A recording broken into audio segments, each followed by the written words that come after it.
Maar dis 'n hele klomp teelwaardes. Kan 'n mens hulle nie saamsit nie, en 'n mens kan, en dit is waar ons nou kom by die seleksiewaardes. En die seleksiewaardes het jy nodig, want ek bedoel, hier staan jy nou in die kraal tussen jou koeie, en hulle kyk vir jou, en watter een is die beste? Hoe kies jy tussen hulle? Wat is 'n goeie koei? En ons dink 'n bietjie daarin. En as jy begin rondvra, dan gaan hulle almal vir jou sê, dis die koei wat elke jaar kalf. Jy is 'n koei elke jaar kalf, dan nou ja, want dan sê goed. Maar as jy bietjie mooi daaroor dink julle nie hierdie koei is 'n bietjie beter nie. Sy kalf nie net elke jaar nie, sy speen elke jaar 'n kalf.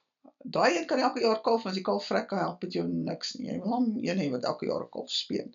Sy's definitief beter as daai een. En terwyl sy nou 'n kalf speen, dan kom nie die een wat 'n goeie kalf speen nie. Daai is 'n baie beter koei. Hierdie derde een is daai eerste een. En as jy kyk na dit, die eerste een meet net vrugbaarheid. Hierdie laaste een meet 'n hele klomp goed. Nou, goeie kalf, nou 'n ordentlike kalf wees en sy moet vrugbaar wees. En dis waar die hele seleksiewaardes vandaan. Jy het nodig om diere te selekteer op meer as een eienskap op 'n slag. Jy kan nie net vir swaar speenkalvers seer. Jy soek 'n koei wat elke jaar 'n swaar kalf speen. En 'n goeie kalf is 'n swaar kalf relatief tot haar gewig. So het nou gesien, as jy in 'n ekstreme omgewing is, dan soek jy nie so 'n groot koei nie.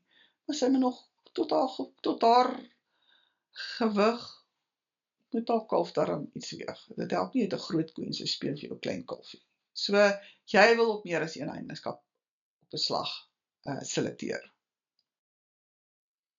En dis dan nou waar die koeiwaarde inkom. So, vir 'n koeiwaarde wil jy binne jou omgewing selekteer vir vrugbare koeie wat genoeg melk het, wat maklik kalf, wat 'n swaar kalf speen relatief tot haar eie gewig. Met ander woorde, sy vreet nie baie nie, sy het 'n lae onderhoud, en jy wil op al hierdie goed gelyktydig selekteer. So, dis nogal 'n handvol, maar met die koeiwaarde maak ons dit vir jou maklik.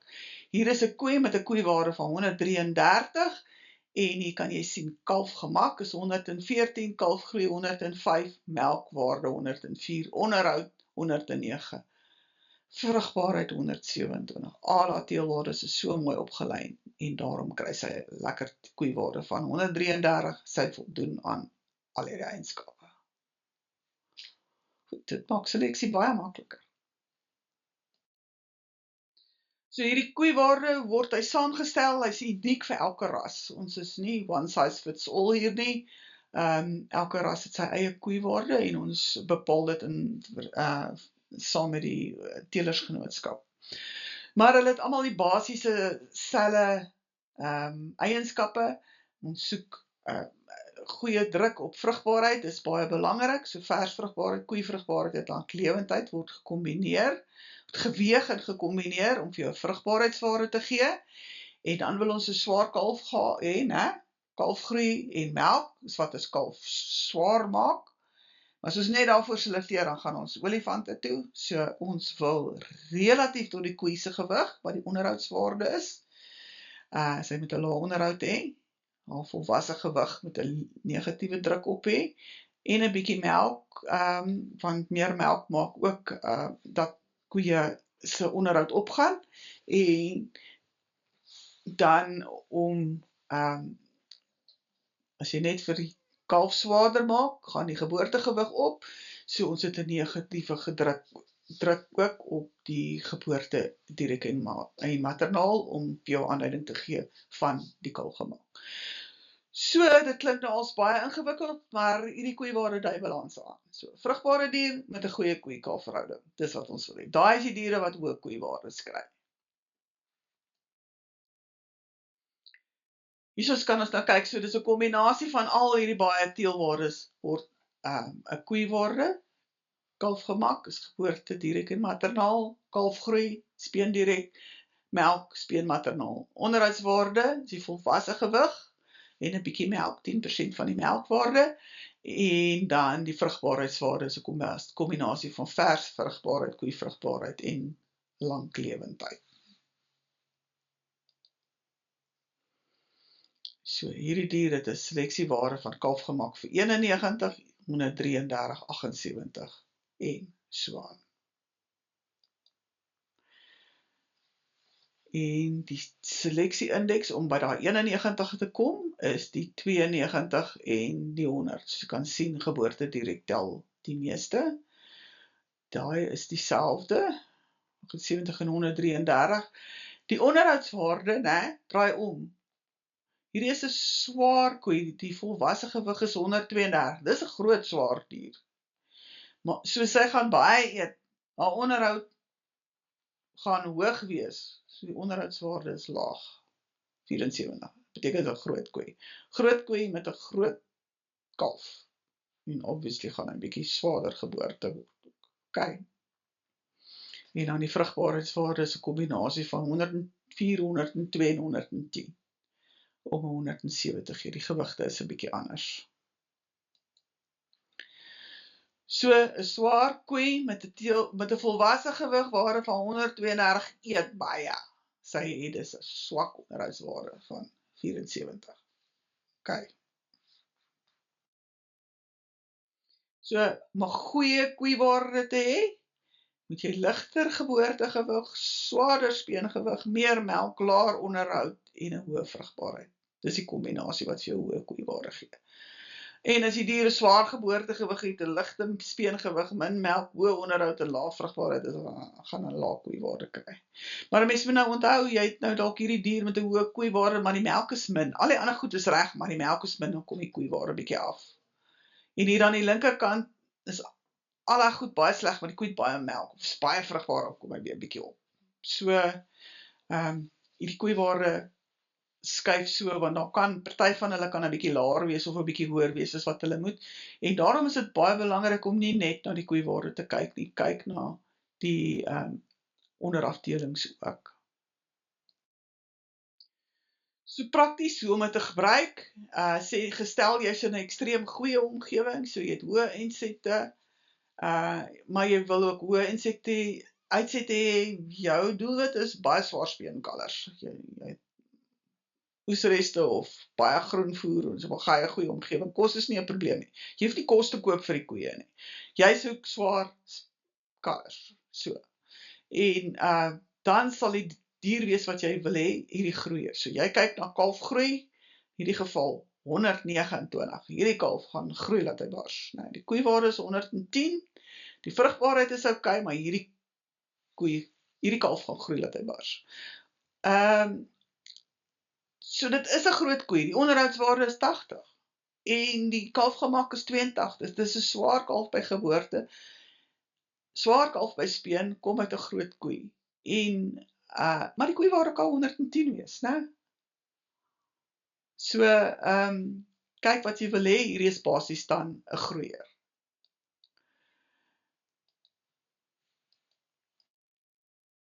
As jy in 'n gemiddelde omgewing, dis waar meeste van die kuddes is, jy het 'n mengsel van goeie jare en droogtes, wat jy soek is 'n gemiddelde koei en kalf. Jy wil nie ekstreme hê nie. Iets tipe van 'n all-rounder dier hê. So, hier kan jy sien, al hierdie dier se teelwaardes is tussen 90 en 110. Die koeiwaarde is dieselfde as die groeiers. Die vrugbaarheidswaarde is dieselfde, maar die kalfgroei verskil, die onderhoud verskil. En dis jou keuse watter een van die twee wil jy hê. Hier is nou 'n strawwe omgewing. So jy het lae insette, lae uitsette, en jy wil regtig waar nie 'n groot koei hierso hê nie. Inteendeel, 'n ligter koei doen beter by jou. Jy weet sy gaan elke jaar kalf. Noodwendig gaan sy vir jou 'n ligter kalfie gee, maar minstens het jy 'n kalfie elke jaar. En wat jy hierso soek is 'n lae onderhoud dier, en jy kyk na die onderhoudswaarde. Hierdie koei het 'n onderhoudswaarde van 120, wat beteken sy's 'n klein koetjie. Sy het 'n hoë onderhoudswaarde, maar 'n lae onderhoud.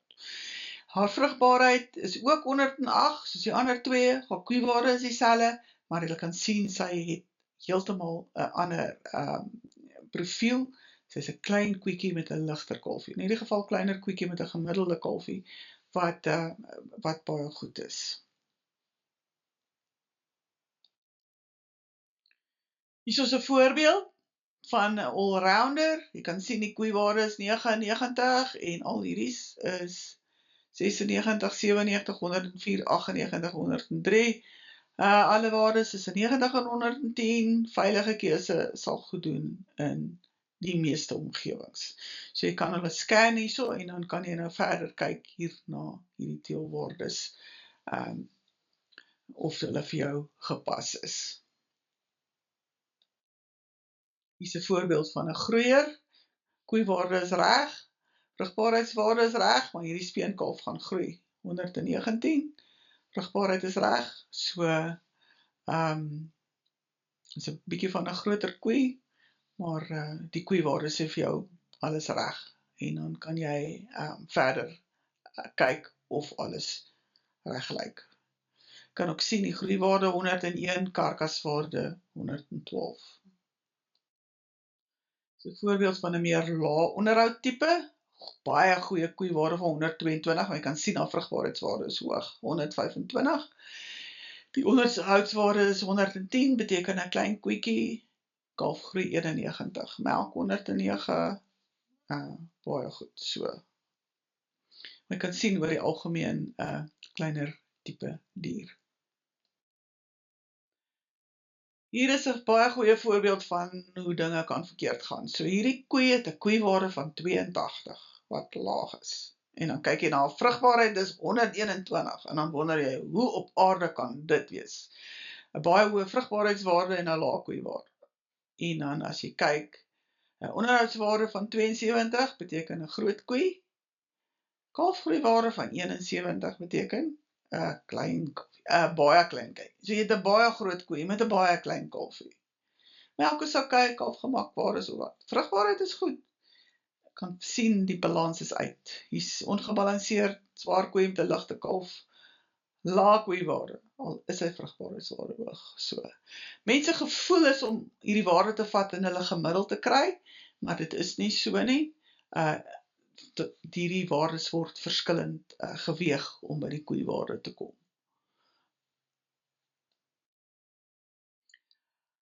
Ons het op 'n stadium die sterretjies ingebring, en hulle is nog op julle verslae as die diere nog gerangskik volgens sterre. So hierdie sterre word toegeken op koeiwaardes, basies 'n grove indeling van die koeiwaarde. Hoe hoër die koeiwaarde, hoe meer gebalanseerd, hoe meer sterre. So, gemiddelde diere kry 3 en 3,5 sterre, 'n indeks van 90 en 110. Maar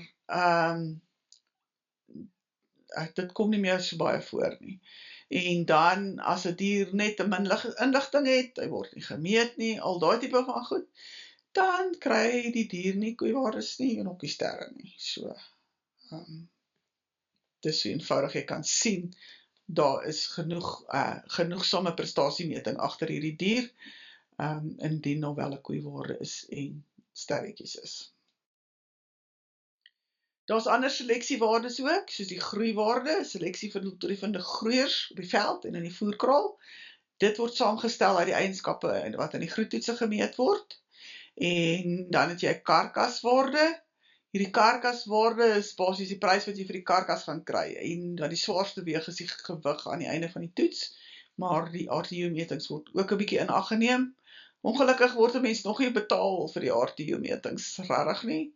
So, maar hulle is ook in die karkaswaarde opgeneem, en dat ons 'n produksiewaarde wat 'n kombinasie is van die koeiwaarde en die groeiwaarde, natuurlik swaarder weeg by die koeiwaarde. As ons dan kyk na die genetiese evaluasies, wanneer kry jy jou teelwaardes? Dan doen ons roetinegewys genetiese evaluasies elke maand op die 15de. Die 15de om 5:00 in die namiddag, dan begin die data dit trek. En dan doen ons die routine-analise. So jou data wat in is op die 15de om 5:00 namiddag is ingesluit, wat nie in is nie, word volgende maand ingesluit, wanneer jy dit ingedien het. Maar belangrik om te onthou, so tussen die 16de, 17de begin ons dit dan vrystel en kry jy 'n verslag op e-pos. Ons sal dan nou volgende week meer in detail kyk na daai verslae en wat presies alles op die katalogus en goed aangaan. Maar dis wanneer jy jou teelwaardes kry. Daar is van die rasse met min teelers en minder data wat nie so gereeld data instuur nie. Hulle kry eenmal 'n kwartaal hulle teelwaardes, maar die meeste rasse kry dit maandeliks. Ter opsomming, enkel geen oorerwing kan baie maklik bepaal word, maar die meeste produksie-eienskappe word beïnvloed deur kwantitatiewe oorerwing. Want die omgewing speel 'n groot rol in die tot uiteinkom van die gene. So om die genetiese potensiaal van jou dier te bepaal, moet die diere gemeet word in kontemporêre groepe wat geneties aan mekaar gekoppel is. Diere in 'n kontemporêre groep moet aan dieselfde omgewingsinvloede blootgestel wees en dis iets wat net julle as teelers kan bepaal. Teelwaarde-indekse is teelwaardes uitgedruk as 'n indeks. Dis baie maklik om te interpreteer. 90 tot 110 is gemiddelde dier volgens die lewendige diere in die ras. Indeks hoër as 100 is altyd in die meer gewenste rigting oor die algemeen. So dan kan jy ook teelwaardes kombineer in seleksiewaardes en veral die koeiwaarde. Die koeiwaarde selekteer vir 'n relatief lae onderhoud, vrugbare koeie wat maklik kalf en dan relatief swaar kalvers speen. So die grootte van die koei en die grootte van die kalf is relatief afhangende van die omgewing waarin jy is. Vir meer inligting kan julle nou vrae vra. Ons is oop vir vrae. Julle kan jou tegniese adviseur ook kontak. Hulle kan jou ook help met enige navrae wat daar is. So, dit is dan die einde en jou storie met Stamboek begin hier. Baie dankie.